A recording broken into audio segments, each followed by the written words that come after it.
2001, a real-world exercise tested the emergency response to a bioterror attack on the continental United States. The operation was called Dark Winter.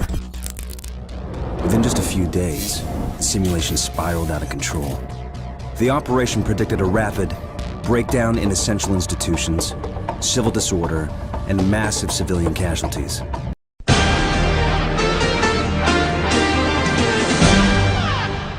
Good evening. We interrupt our regular programming to return to Southwest Medical Center and continuing coverage of the outbreak of a mystery sickness. Earlier today, hospital officials said they were admitting patients with symptoms that seem to be severe adult chickenpox. But now we have new information. We go to Andy Field outside Southwest Medical Center. Good evening, Andy. What can you tell us? Sheila, we've been moved to an isolated area behind the hospital, and off the record, doctors here suspect that at least 5 patients hospitalized at Southwest may have smallpox. Now, for those of us who don't remember the disease, it is a deadly virus. We haven't seen it in this country in at least 20 years. Now, if this proves to be true, we could have a very serious health emergency on our hands. But officially, the hospital will not confirm or deny that diagnosis. And the problem is we don't have enough vaccine to go around. Meaning we don't have enough vaccine for the United States? Well, I would like to think that, but we don't have sufficient stockpiles for the people in Oklahoma, Georgia, or Pennsylvania, much less for the entire United States population. Well, that certainly doesn't sound encouraging. What do you mean exactly? Angie, it means it could be a very dark winter for America.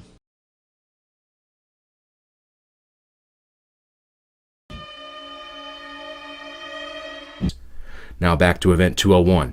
I find this extremely fascinating because this pandemic simulation exercise of the coronavirus took place about 6 weeks before the first illness from the coronavirus was actually reported in Wuhan, China.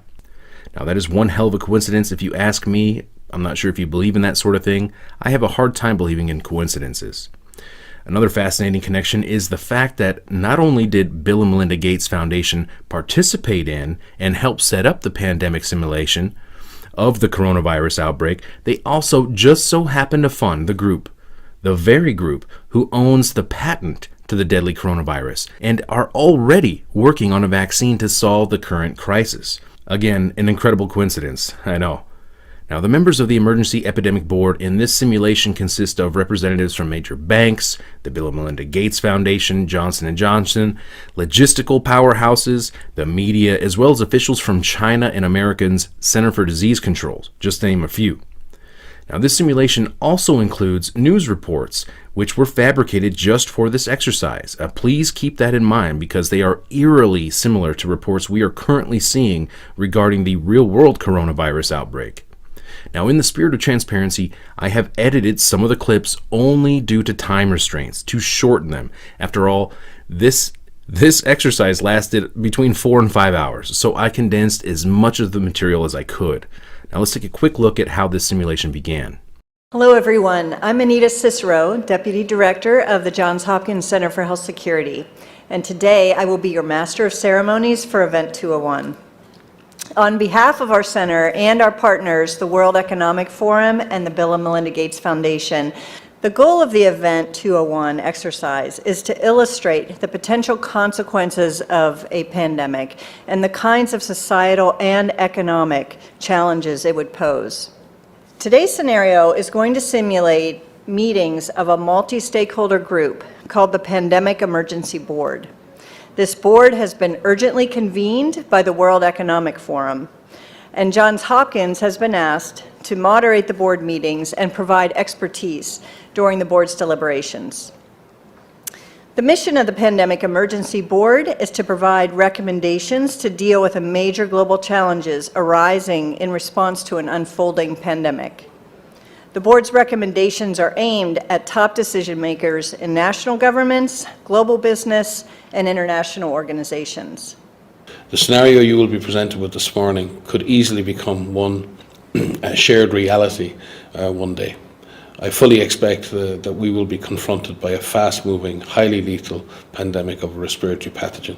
It began in healthy-looking pigs, months, perhaps years ago. A new coronavirus spread silently within herds. Gradually, farmers started getting sick. Infected people got a respiratory illness with symptoms ranging from mild flu-like signs to severe pneumonia. The sickest required intensive care. Many died. At first, the spread was limited to those with close contacts, healthcare personnel, co-workers, and families. But now, it's spreading rapidly throughout local communities. International travel has turned local epidemics into a pandemic spanning the globe. Just 3 months ago, CAPS started in South America, but has now reached several countries with more than 30,000 cases and nearly 2,000 deaths. States now preparing to lift restrictions despite the ongoing threat. Those state leaders arguing people need to get back to work. This morning, though, the CDC is warning of a second wave later in the year that potentially could be worse than this one. Brandon Truitt is live in Providence with the reason why. Hey, Patrick, Danielle, good morning. This is about short and long-term concern. Well, downtown streets, they have been sitting empty. The local stores here are closed, and some of the business owners tell me they are worried about making it through. All of this as the CDC is warning when this virus could hit again. The concern is that in the fall, both coronavirus and flu might hit at the same time. So that's Dr. Sanjay Gupta, but the warning came from the director of the CDC in an interview with the Washington Post, Robert Redfield, saying if both viruses hit at once, even greater strain would be put on the medical system. This news coming as protests nationwide continue to pop up. Many people are demanding their economies reopen in their states, despite medical experts warning of the ongoing threat. Now, Governor Gina Raimondo says that reopening Rhode Island will be a slow and gradual process, but says that businesses can expect social distancing guidelines to stay around for the better part of a year. This is General William Sullivan with an emergency message. I'm speaking to you from a CDC clean zone. Outbreak of the deadly Pandora virus is spreading rapidly. Unprecedented threat requires a worldwide quarantine. All ships must remain at sea until further.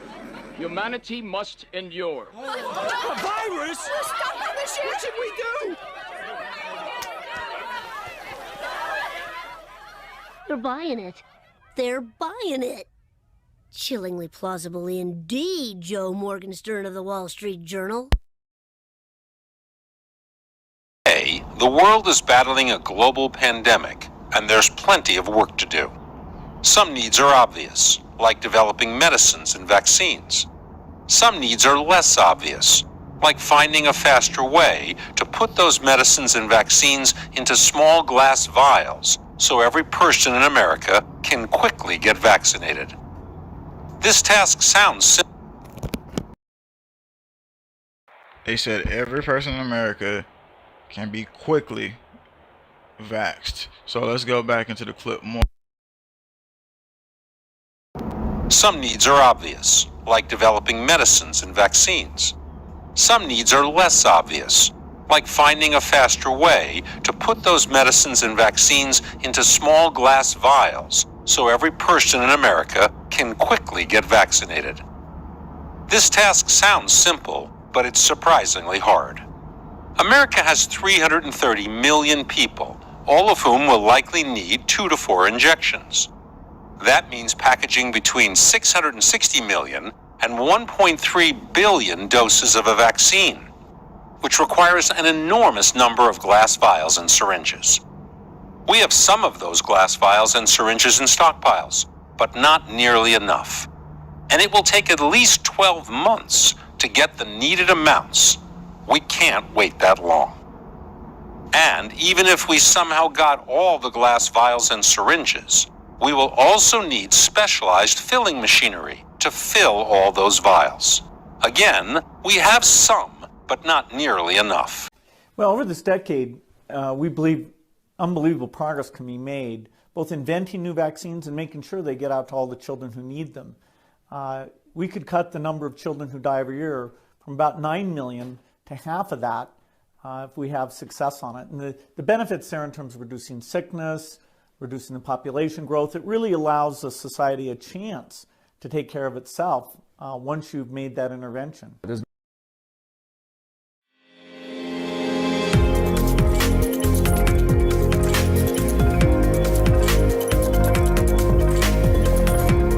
Epradermic is an innovative needle-free device for the intradermal vaccination of pigs, being the first and the unique needle-free device that automatically recognizes the vaccine and traces the vaccination process.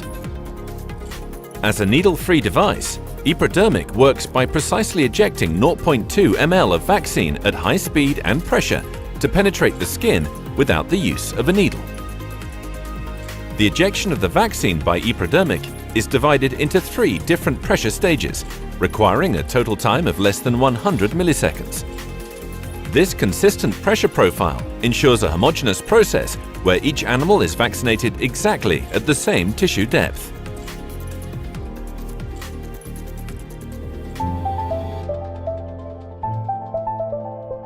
Vaccination with Epradermic is very simple, as all functions are automatic or performed by just pressing the menu button. Its balanced design and long-lasting batteries give a non-stop autonomy of more than 2,000 animals for a full day's work. Thanks to the direct recognition of the vaccine by just introducing the vial, Epradermic will start the priming and loading of the dose of vaccine. To avoid air intake, the different vial sizes are securely fixed by a vial clip. No tubes or extensors need to be used. The injection is easily performed by pressing the injector head against the pig's skin. No trigger needs to be pulled. The injector head can be blocked to avoid accidental injections. Once the injection is given, the smart load sensor of Epradermic will ensure the correct loading of the next dose, taking into account the amount of liquid left in the vial. The pending doses left in the vial can be controlled at any time. Once the vaccination is finished, the cleaning is done automatically by introducing Epradermic rinsing fluid.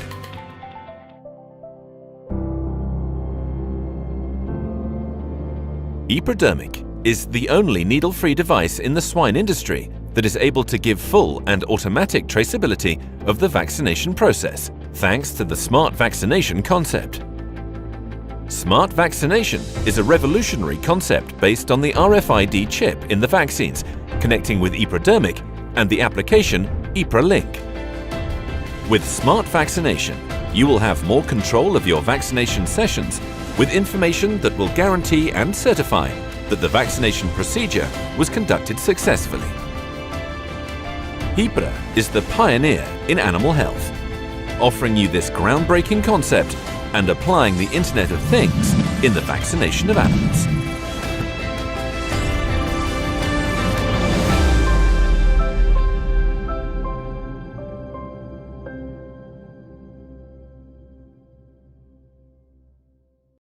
How do you convince the other parents out there that we need to do this? Careful, I'm going to get it, Yes. if that helps at all, but I'll tell you, my wife is not going to immunize her kids. Because I've got 4 of them, and when I go home, I'm not Dr. Oz, I'm Mr. Oz.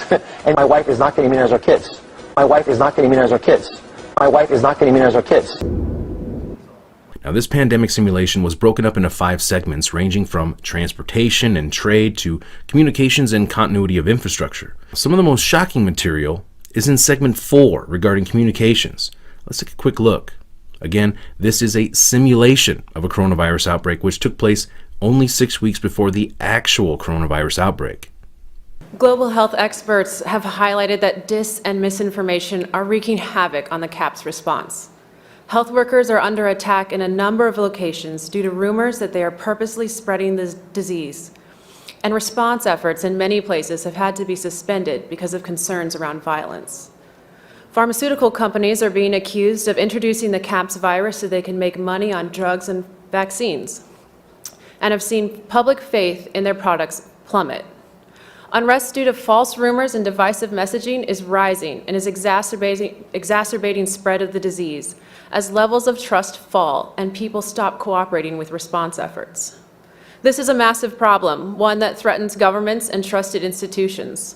National governments are considering or have already implemented a range of interventions to combat misinformation.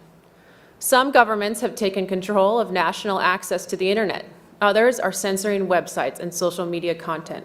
And a small number have shut down internet access completely to prevent the spread of misinformation. Penalties have been put in place for spreading harmful falsehoods, including arrests.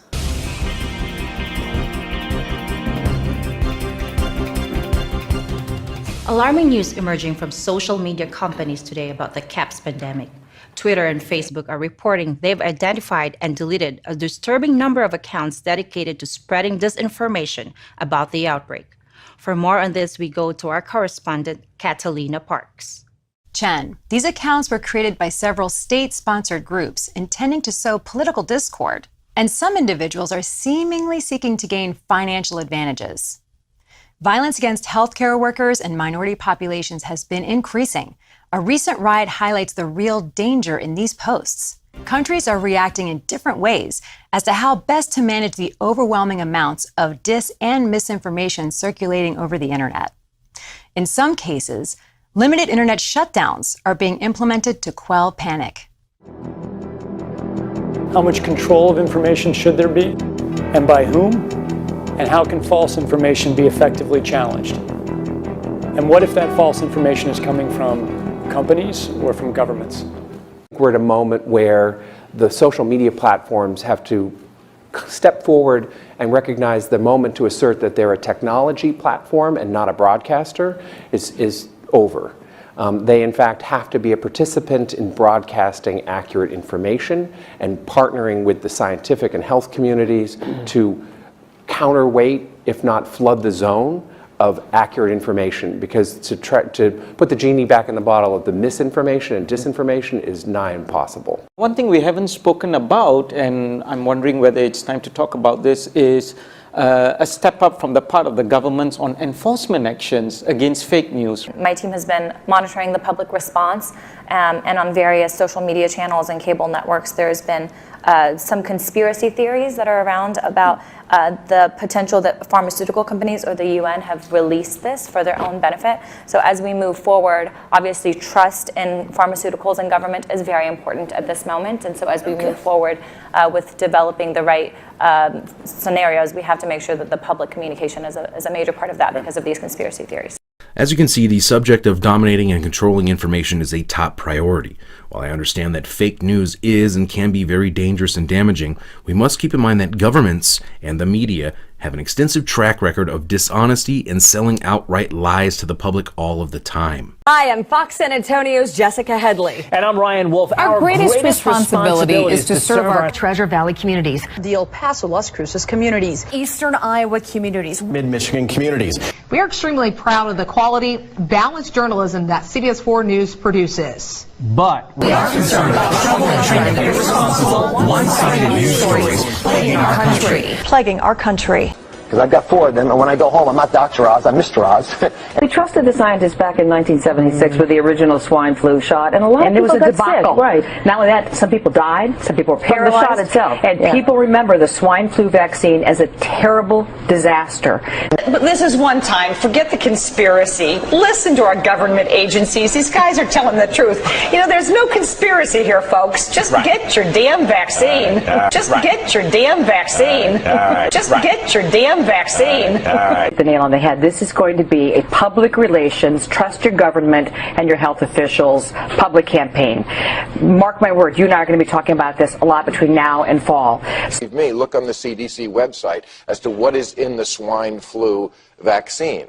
You know, aluminum, insect repellent, formaldehyde, mercury. Yeah.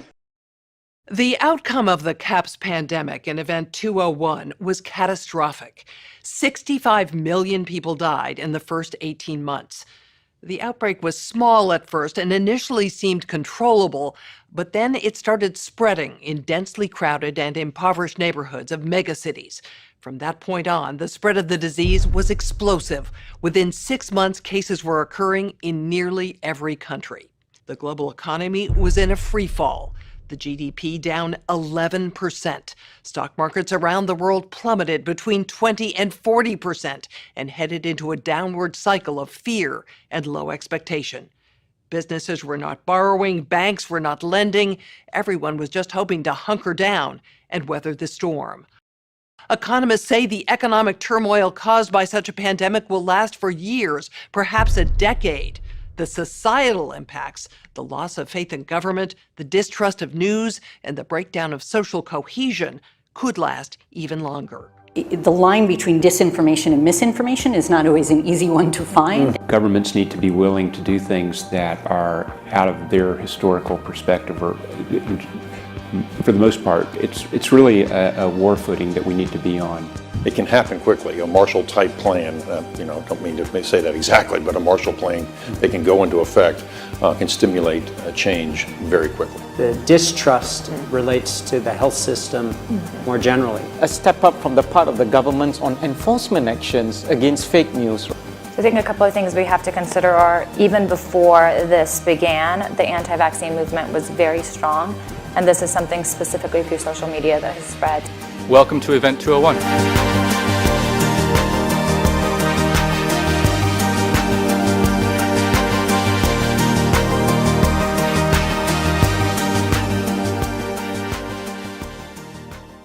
Are you aware that from 2004 to 2014, 0 people in the U.S. died from contracting measles, according to the CDC? During the same time, 108 people died from the MMR vaccine, according to the Vaccine Adverse Events Reporting System.